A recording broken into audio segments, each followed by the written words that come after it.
watching NRA TV with Bill Whittle.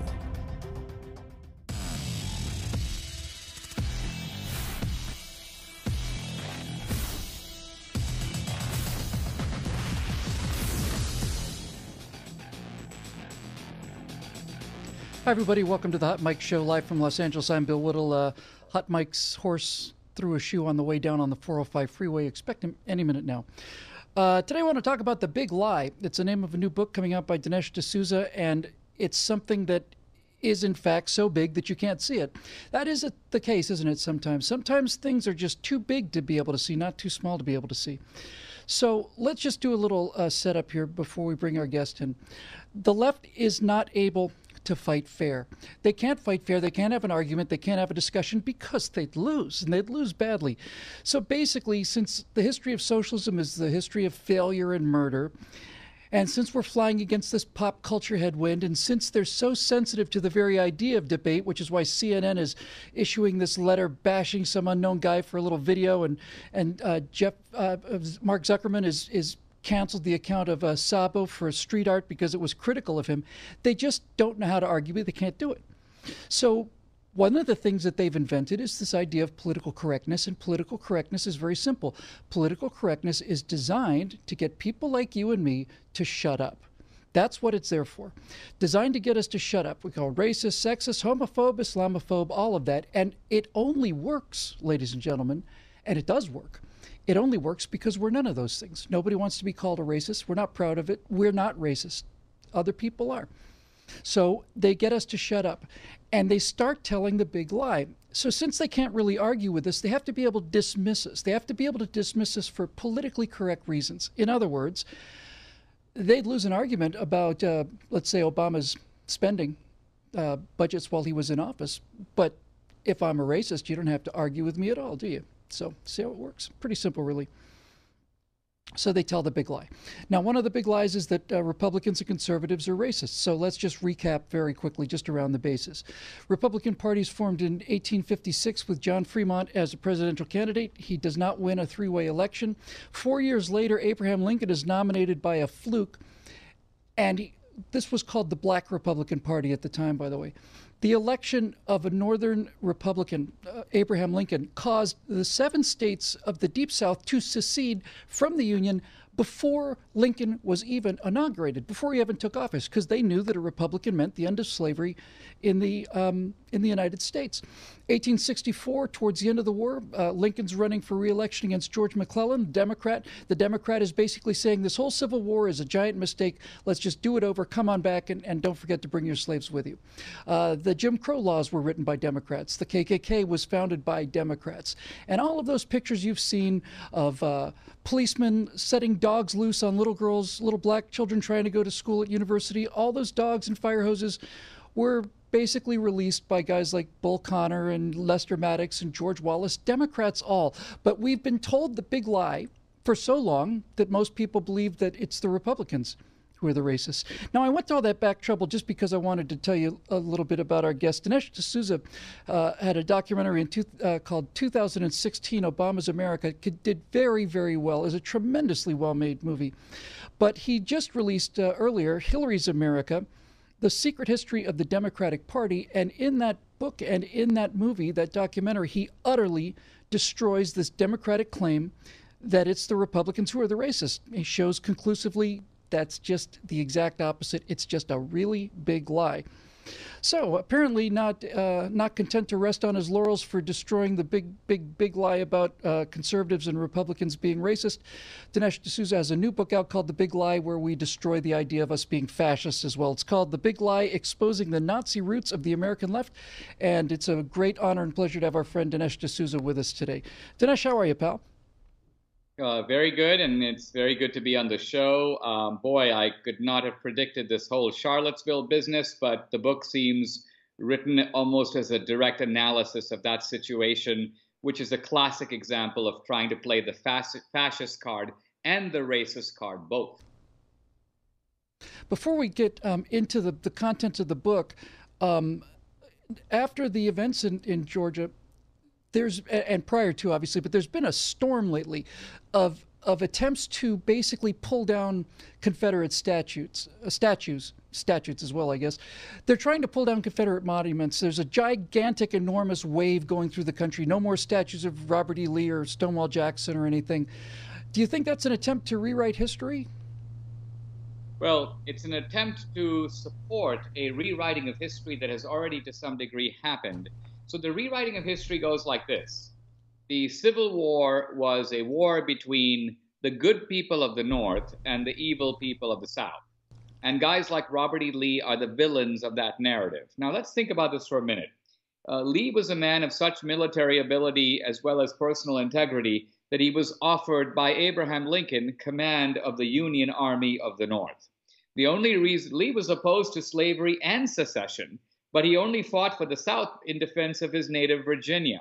So this is not exactly, it's really odd that a guy who opposed slavery and secession becomes the poster boy for slavery and secession. Now, there are all kinds of bad guys in the Democratic Party, the latest of which I would say is Robert Byrd, former leader of the Ku Klux Klan. Half of West Virginia is named after Robert Byrd. You drive up and down the highways, Robert Byrd School, Robert Byrd Highway, Absolutely. Robert Byrd Medical Center. And yet, I don't see these Antifa guys going through West Virginia pulling down all the Robert Byrd monuments. Why? Because Byrd was a lionized Democrat until his death. Hillary Clinton called him her mentor. Obama and Bill Clinton were eulogizing him at his funeral. So this is a very selective outrage designed to shift the blame for slavery away from the Democratic Party onto the South. Well, I'm glad I'm sitting down, Dinesh, because you can only imagine my shock at this kind of selective erasure of history and covering up of history. So moving off of the racism issue, let's get to this other slander that's often, in fact, almost continuously leveled against conservatives. They call us racist. You showed in your last book and movie that's just absolute inversion of the truth. It's a big lie. They call us fascists and Nazis too. I'd like to start with fascists because everybody knows the story of the Nazis, but the Nazis were preceded by an entire political movement, weren't they? Yeah, the Nazis were actually not, they didn't call themselves fascists. Hitler very rarely used the term fascism. If you read Mein Kampf, Hitler's autobiography, the word fascism almost never appears in the entire book. Mussolini was the quintessential fascist, and he came to power in the 1920s, a full decade before Hitler. Now, fascism for Mussolini had a very clear meaning. Fascism was the ideology of the centralized state. Mussolini goes everything in the state and nothing outside the state. And what Mussolini meant is that the state needs to control the private sector, state-directed capitalism, and moreover, the state needs to run your private life. And this clearly sounds a little bit more like the platform of the Democratic Party than it does the platform of the Republican Party. It absolutely does, doesn't it? Funny how that works. I'd like to talk about another thing about the word fascism and so on that I think further bolsters this case. And to do that, we have to take a look at the image, sort of the logo that Mussolini chose for fascist Italy during the years that he was dictator. There you can see it right now. It's an odd-looking thing. Most people look at it and have no idea what it is, but it's actually really interesting. In Italian, it's called a fascio. In Latin, it's called fasces, and it means a bundle of sticks. You can see it's a bunch of sticks tied together by ropes and strings there. So why on earth would Mussolini choose the word fascist? Where did it come from? It came from a bundle of sticks. His entire argument was the collectivist argument. He was saying individual people are like individual sticks. You can break them very easily, but if you bundle them all together and lump them together and have the state bind them together, then they're unbreakable. So the entire word fascism, Dinesh, is essentially a synonym for collectivism. And the history of Mussolini proves that. Mussolini was a Marxist. He was with Gramsci, the most famous Marxist in Italy. When Mussolini did his march on Rome in 1922 to establish the world's first fascist regime, Lenin sent a telegram of congratulations. Why? Because Lenin recognized that Mussolini was a fellow revolutionary of the left. So I think it's really remarkable now to see the way in which these terms are being manipulated. We're getting the idea that because of these ragtag Ku Klux Klansmen and so-called neo-Nazis in Charlottesville, that fascism must be a right-wing phenomenon. Because why else would they be chanting "Hail Trump" and so on? The whole thing is very suspect. I just read on the Southern Poverty Law Center website today that this guy Kessler, the white supremacist who organized the rally, is an Obama guy, and he was part of the Occupy Wall Street group. So this tells me that something very fishy is going on. We might be watching a staged tableau. Can you set up for the audience kind of the really erroneous and extremely deceptive language that we all use today, and that is the idea that America consists of the left and the right. The left are the liberals, the right are conservatives, and these terms, left and right, actually came from the left and right side of an aisle in a parliament. I forget which one, might have been the German parliament. But basically, these are European terms to separate the communists from the fascists, right? These were not polar opposites. Yeah, no, I think we've got to be careful here because the terms in America and in Europe mean different things. When you say conservative in Europe, people often think you're defending the ancien regime, you're defending throne and altar, you're defending an alliance between the monarchy and the established church. Now, in America, none of this is even relevant. In America, if you draw a straight line, on the one side is the power of the state, collectivism. On that side, the left side, we would have to put socialism, communism, fascism, and progressivism, all on the same side of the aisle.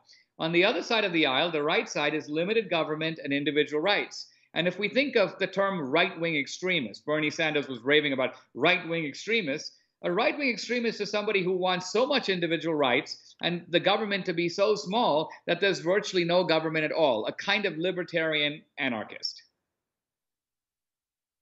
You know, we were talking just a moment ago about the Republican Party and how it was formed as an anti-slavery party. The Republican Party was born as not only a liberal party, a progressive party. It was just positively unheard of. It was a radical party. And so over time, the kind of the adjective Republican and Democrat has morphed a little bit, and conservative and liberal has morphed and sometimes inverted. It's the liberals now that are in favor of things like laws against hate speech, the liberals who want to control everything and limit all the freedoms. And I tell people I'm trying to conserve classical liberalism, but I have found, Dinesh, that the one set of adjectives that really does work over time is collectivists and individualists. Right. The fascism and communism are forms of collectivism. They differ only in that communism is international and fascism is national. That's why Hitler used the term National Socialism, to marry nationalism, if you will, to socialism. So this is the idea that Trump is a fascist. Does Trump want the government to be bigger or smaller? Clearly smaller. Does he want private corporations to be weaker or to have more autonomy? He wants them to have more autonomy. Does he want the individual to be weaker or stronger vis-a-vis the centralized state? Stronger. So this is anti-fascism. It's the very opposite of fascism, and that's why it's a big lie to try to foist these labels onto Trump and onto the right. It absolutely is. And now let's move from the word fascist and what it actually means and who invented it and what their background is. And let's move to the word Nazi. Now, I've got a picture here of a Nazi pin. It's a Nazi party pin that if you were, needless to say, if you remember the Nazi party, you wore this pin with pride. And you can see it there. And on the Nazi pin, it says National Socialista and then DAP. Nazi is an acronym for NASDAP, basically, NSDAP, National Sozialistische Deutsche Arbeiterpartei, which basically means the National Socialist German Workers' Party.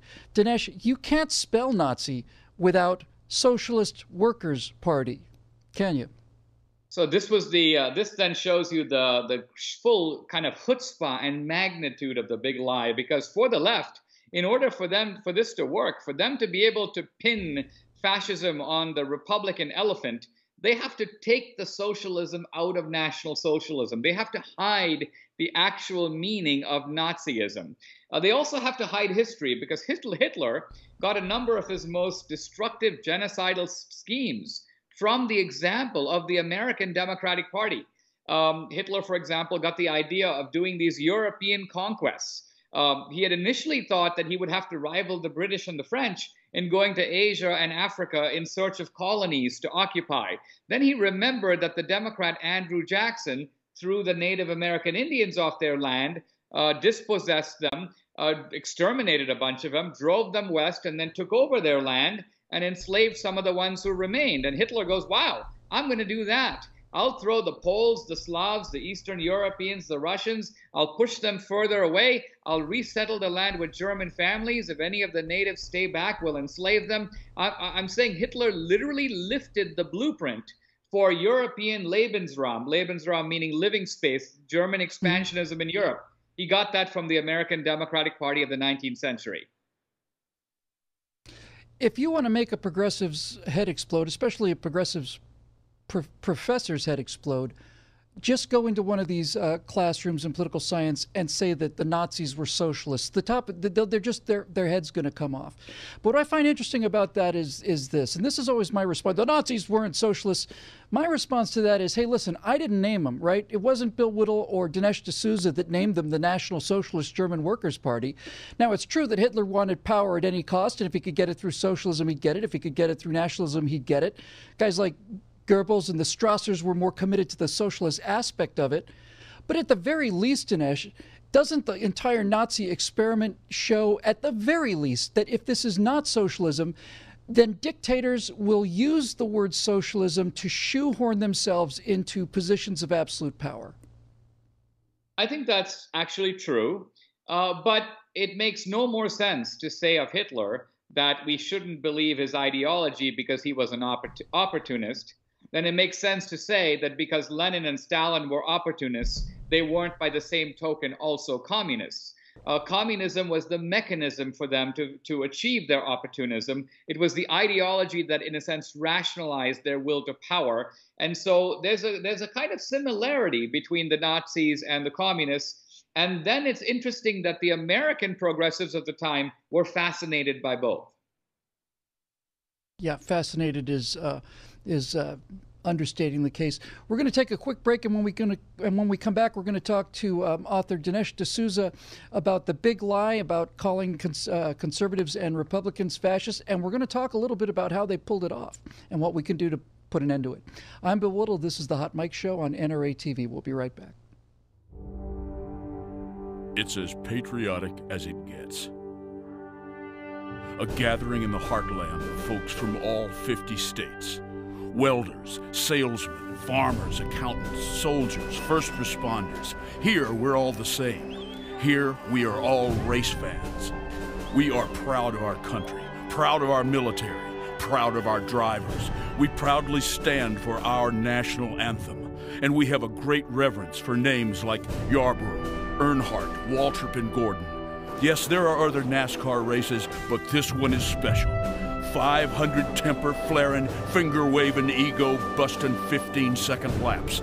And deep into the warm August night, hardly a seat in the last great Coliseum will be used. You see, this isn't just a race. This is America's night race. The Bass Pro Shops NRA night race.